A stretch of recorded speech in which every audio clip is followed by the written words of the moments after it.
Hello दोस्तों, मेरा नाम नीलम है। मैं 18 साल की हो चुकी हूँ और 2 साल से इस घर में काम कर रही हूँ।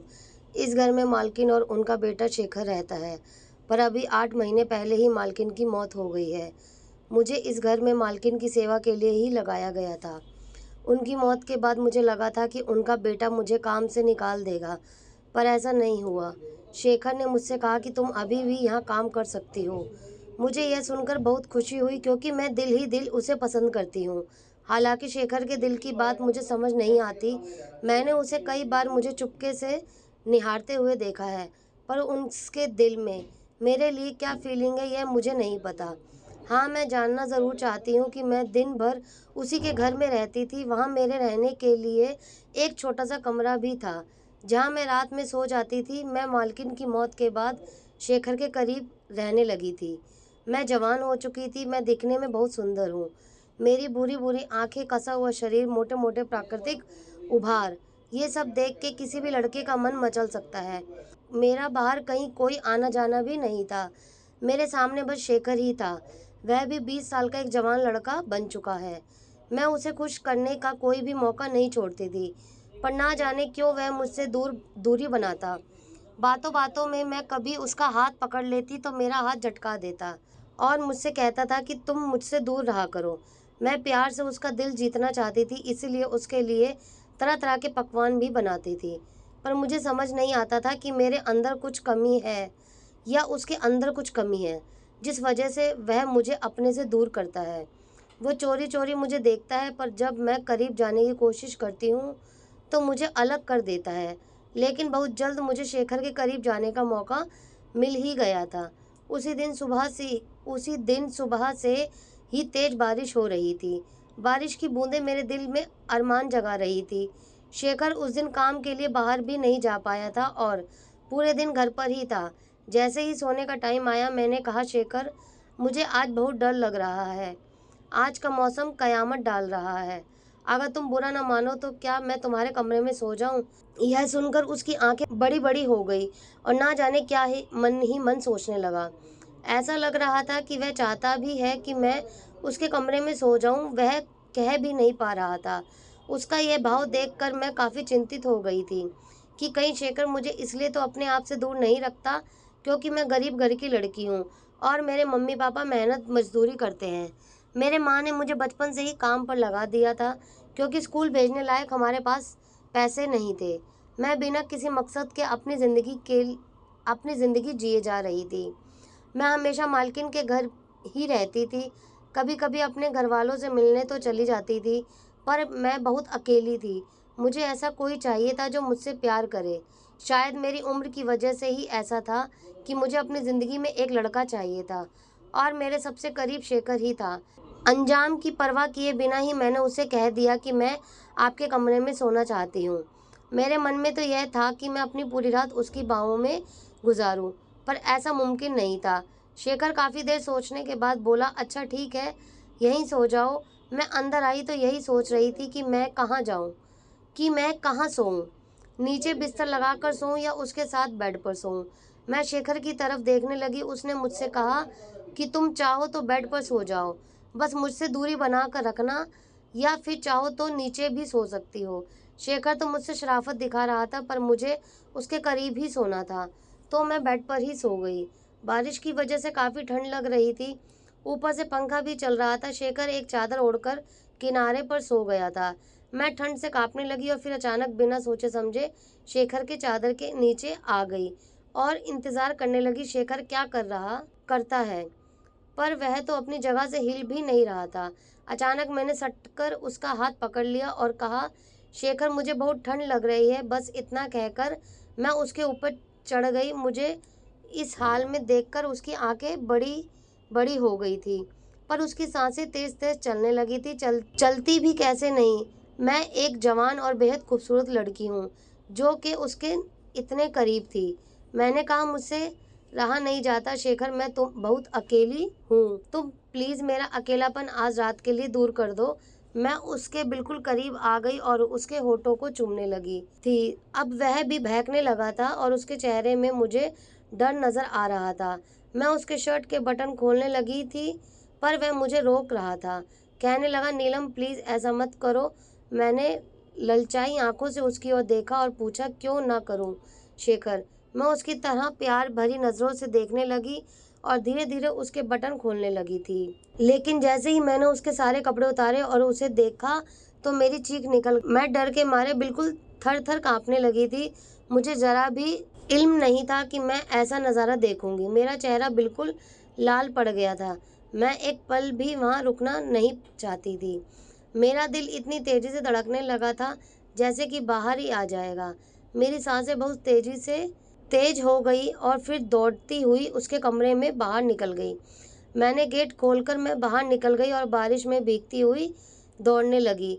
मैं पागलों की तरह दौड़ी जा रही थी और वह नज़ारा मेरी आंखों के सामने घूम रहा था जो अभी मेरे साथ हुआ था। बारिश के पानी के साथ मेरी आंखों में भी आंसू आ गए थे। मैं शेखर को बहुत पसंद करने लगी थी। भागती हुई मैं अपने घर तक पहुंच गई। जैसे ही मेरी माँ ने दरवाज़ा खोला तो मुझे सामने खड़ा पाया। मुझे देखकर वह बिल्कुल विचलित हो गई थी।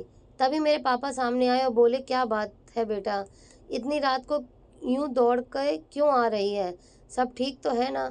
मेरे पापा मेरे मम्मी को ही डांटने लगे कि जवान लड़की है, तुझे कितनी बार कहा था कि उस जवान लड़के के साथ घर पर काम मत करवा, कुछ ऊंच नीच हो जाएगा, पर तूने मेरी एक भी नहीं सुनी और आज देख कैसे वह भाग कर घर आई है।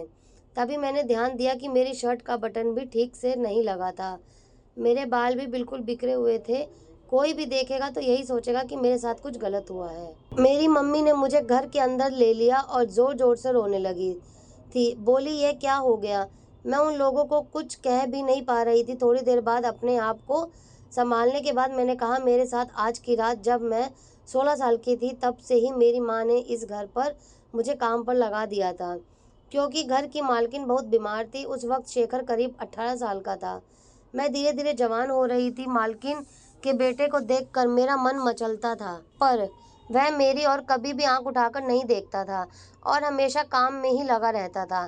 काम करते करते मुझे पता चला कि घर में एक बेसमेंट थी। शेखर अपना काम खत्म करके आता और फिर बेसमेंट में चला जाता था।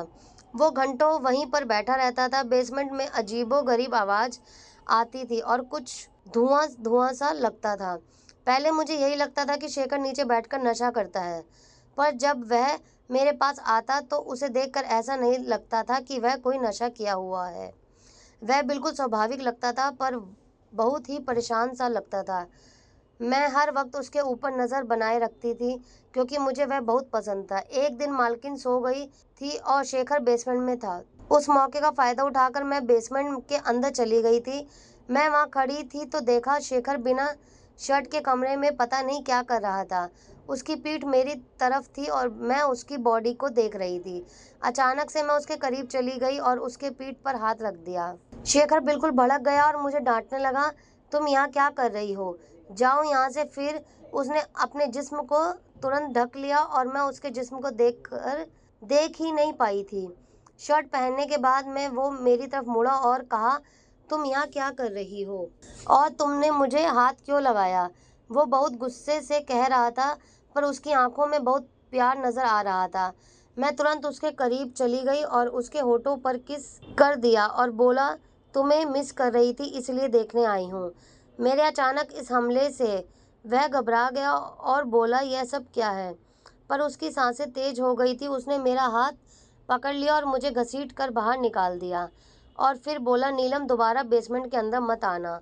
और इतना कहकर उसने बेसमेंट का दरवाज़ा बंद कर दिया। मैं वहीं खड़ी खड़ी देखती रह गई। मुझे ज़रा सा भी समझ नहीं आया कि आखिर क्या हुआ। जब शेखर आया तो मैं आंखें फाड़े उसकी ओर देख रही थी कि आखिर मुझे बेसमेंट से क्यों निकाल दिया। उसकी आंखों में मुझे एक अफसोस नज़र आ रहा था।